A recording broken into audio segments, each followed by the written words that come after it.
In a sense, I think at the beginning of the semester, we had kind of sketched out the broad plan. And the broad plan was to move kind of progressively from what are fundamentally individual decision-making problems to thinking about more problems of the market. And we're going to turn to insurance, which is obviously something to do with markets.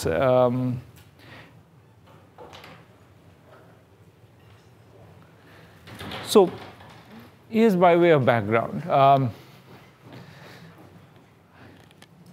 Probably remember a few years ago, the world economy was in crisis. It may still be in one, but now we're told it's not.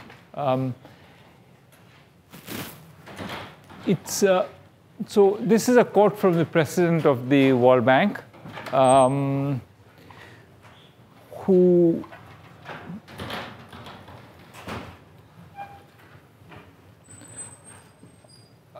is trying to make the case that the crisis in 2008-9 was going to be a particular crisis for the world's poor.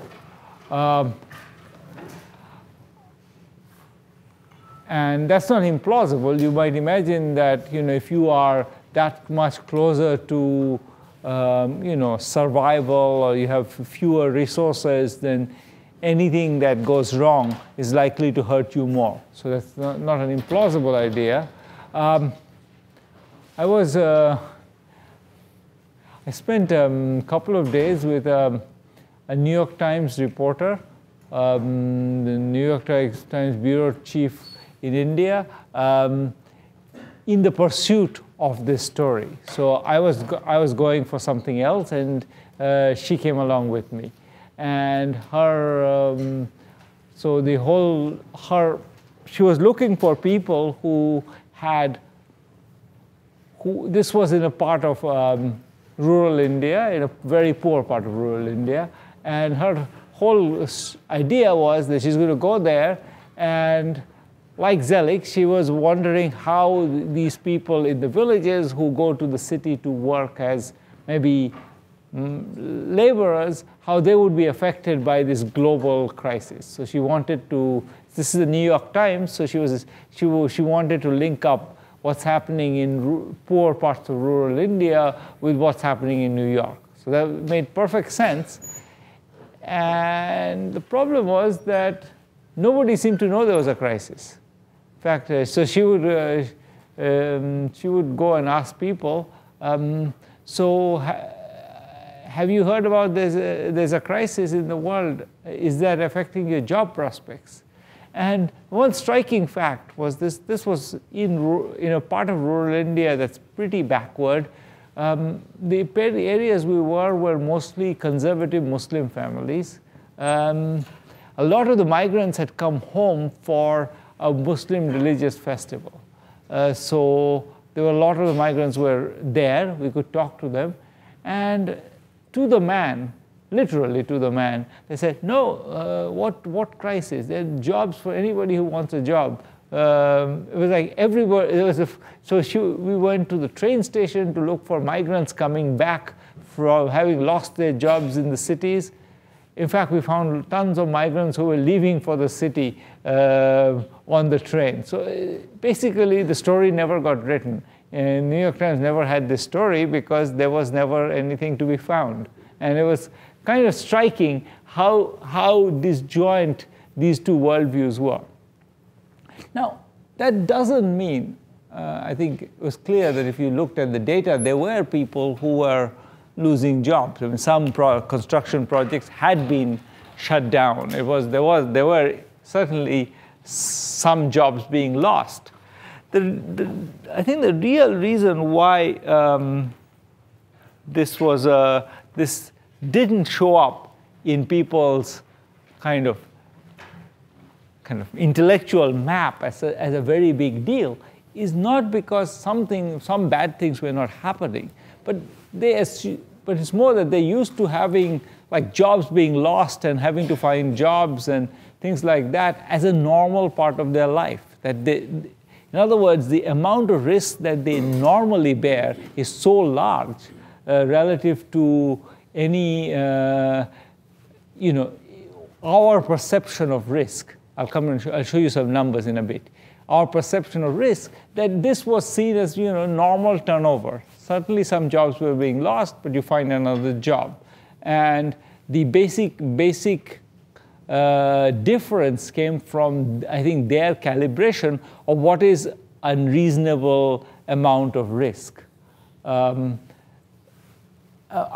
colleague Rob Townsend, who is an expert on Thailand, studied the Thai economic crisis of 1998. So this was a big deal in Thailand. I mean, there was like the Thai baht, I think, halved or more than halved. I mean, it just and the whole economy. Several banks came close to failing, had to be bailed out. All kinds of bad things happened. Rob, however, doesn't study the banks. He studies the people who live in poorer parts of northern Thailand, and he has a panel of people for more than, I think, 12 years. But he had a long time. He had been following these people, or 15 years something. He's been following these people for a very long time, families, and looking at the economic outcomes. So every few months, they go back to the same families and measure a bunch of stuff. And the same families are maintained for a very long time. It's a unique data set that he has. Now, one advantage of that data set is you can look at what happens in the crisis year relative to what happens in other years.